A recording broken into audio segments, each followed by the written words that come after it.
While we were speaking about tariffs, if the US were to impose, say, a 20% tariff on India, what happens? Same question. How are you seeing technology, maybe AI, change or not change what is a very traditional industry? Would you like to add something? Yeah, as far as the year is concerned, anyway, there's an opportunity here, and as well as yes, there is a plus and minus which everybody is speaking. And as an outset, as an industry, we have been never ahead because since I come from a very business family too, the idea is if you see, you travel throughout the world, governments are always blind. Governments are always blind. It's an entrepreneurship which takes the country, and the government makes the policy. Why I was referring this point is, if you see country India, from Gujarat till West Bengal, we are covered by 70% of water. We are covered 70% of water, and look at our businesses. Where all our businesses are there? So somewhere, I think it's an entrepreneurship. If the country has to grow, it's a challenge of every industry. They have to come up with innovative ideas. So if we have lost on innovative ideas, so now whatever AI is going to come into this country, it has got its plus and minuses. So as I rightly said, if he's using AI in his industry, it could help him to trade because he buys a lot of cargo. He's buying a lot of cargo. It can give analytics of buying cargo at what time, what time he has to sell. So there are certain advantages when it comes to industry as such. But yes, I really don't know how it is going to enter into the job losses, number one. Number two, why I'm sitting here, why I'm making a mark here. Country like India, we are still on 54-55% on the service industry. 20% is agriculture. 75% is gone. So if we don't look into a small scale industry, what happened to China and what happened to us? If at all you are not focusing all the technology going, mechanization and improving the scalability of a rural country, rural industry, we are not going to grow. We are definitely not going to grow. The biggest challenge is, this is the biggest challenge what according to I feel, maybe I'm wrong, but somewhere it has to be addressed. So people like you all should keep addressing because you've got a larger audience, larger voice. I feel if at all we don't give more money to those people, if we can't provide a working capital to them, if we can't provide even like a small money where he's supposed to come, if he's to pay what you call a credit line also, I think there has to be a bank for software, small scale companies, which can state government be a part of it. I would urge my government only to support any banks which are going to support the small scale industry, along with the central government. This could be a greater help, and obviously, since if we are able to get into AI as early as possible in the small scale industry, could be there's a possibility that we'll have a little advantage over. Honorable Minister, would you like to add something? I can ask you a different question. Yeah? If you were to strip away politics, forget that you're a politician, forget that, there is a narrative and all of that. If as a person, as somebody who has spent time in Bangalore, you have to make Bangalore sound attractive to the three non-Bangaloreans sitting next to me, what would you say to them? I know where you're coming from. Is it traffic you're talking about? No, not at all. No, I'm saying the reason why they should come. If you see West Africa, businessman will always go where there's a money. No businessman starts a business for charity. Any businessman will do business because there's a business to it. So likewise, if Bangalore is there, yes, there's a lot of potential because the highest number of medical colleges are here, the highest number of engineering, ITI, diploma colleges are here. The entire country is perhaps the IT sector is here from inception. So obviously, and moreover the Bangalore climate, and it's a cosmopolitan city, so more than 40-45% of Bangaloreans basically they're from outside different part of the states, and the people around. The whole Karnataka people are so warming, welcoming, they always adjusted to people who all have come from any different part of states, so that's a great advantage. and majorly is mind. So most of the companies which have come here last 20 years, 25 years, to the best of my knowledge and ability, we have got all walks from from biotechnology to IT to aerospace to automotive space. All sort of companies have come and pharmaceutical industries have come. So likewise, all the young minds here, this business keeps going.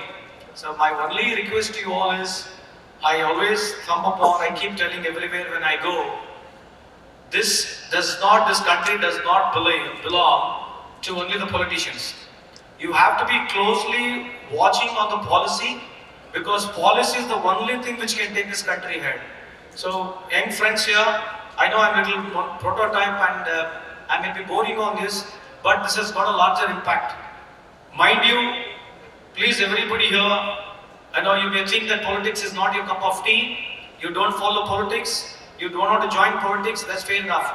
But as long as you don't put a mind onto the thought, which government, what sort of a policy they are making, because if at all we are all sitting here, if we all have been successful here, and this man sitting beside me, I am sitting here, if the policy has been not there, then every business suffers.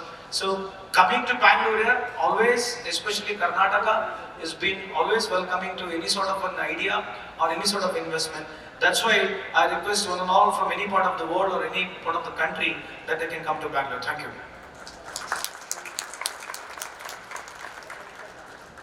The three of you, actually the four of you, come from illustrious business families with a lot of legacy behind it. How does it feel to have that structure in place? If there is one thing you could change about the prior generation and the way they make their decisions, what is that one thing? Honorable Minister, any last words? I've got a different take on this. I feel, success and happiness are two different things. Happiness is sometimes a mind state. How much ever money you got, you may not be happy. Passion could be an happiness to you. If you are a very passionate person about anything which you want to do, it could create a lot of happiness. But success is always a difficult thing. How do you define a success? If you have to define in terms of position, or you have to define in terms of commerciality. So according to me, whenever you make a down in life, when you make a comeback, that itself is success. His success is not mine. He is much more wealthier than me. So if I see there are so many other colleagues who are much more higher in rank in politics, so it's an ever-ending story. It's a very difficult question to answer.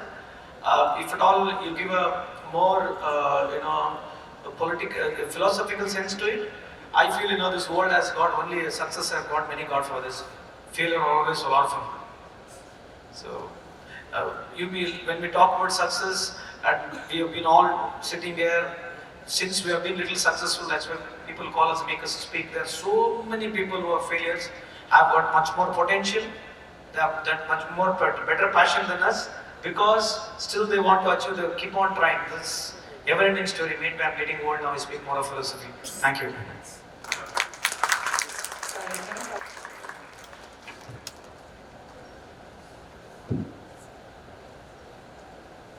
Wasn't that a brilliant session? Show it to us with a round of applause, ladies and gentlemen. How interesting was that session? Santhosh sir, while the panelists are here, thank you so much for gracing the occasion. Request you to acknowledge their presence. To start off, you can sit back there. Let me acknowledge each one of them.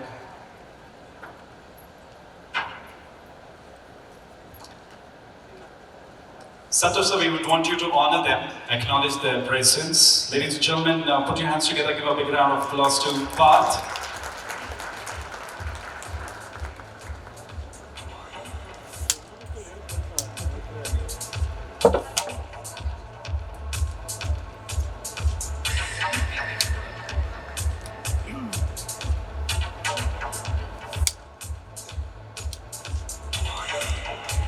Put your hands together for Parth, and Parth, especially grandfather's story, Hisar's story was just amazing, really inspiring. Please put your hands together, ladies and gentlemen, for Jay.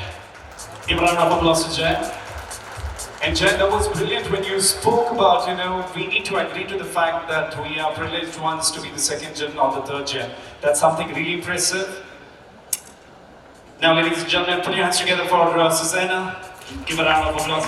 Susanna, how beautifully you describe working in a business environment. We can really correlate to getting that maternity leaves and how important that is in various other aspects of being women and being powerful. Thank you so much. And Nikhil, come on, ladies and gentlemen, do not underestimate his thought process. What brilliant, without speaking much, he speaks so much.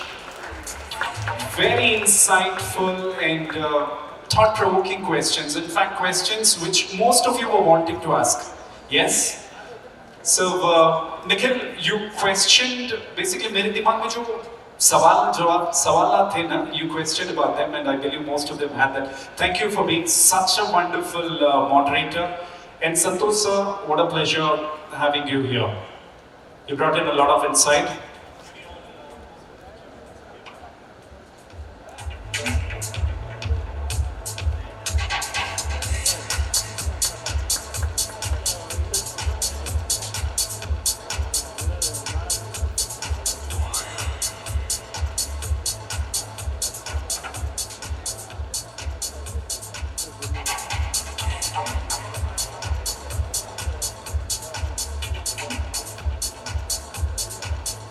Now, before we step down, so Elari Namaskara. Before to this I end, I should take this opportunity to thank our CM and as well as DCM, and more than anything else, my friend Mr. MP Patel, who has taken such initiative.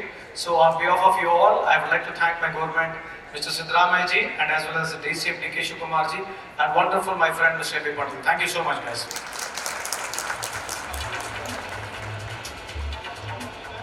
thank you so much, sir. Pleasure having you here. Thank you, everyone. It was a pleasure to have you all here. Give a big round of applause, ladies and gentlemen, to all the panel discussions. Thank you for such a good moderation, Nikhil. Thank you.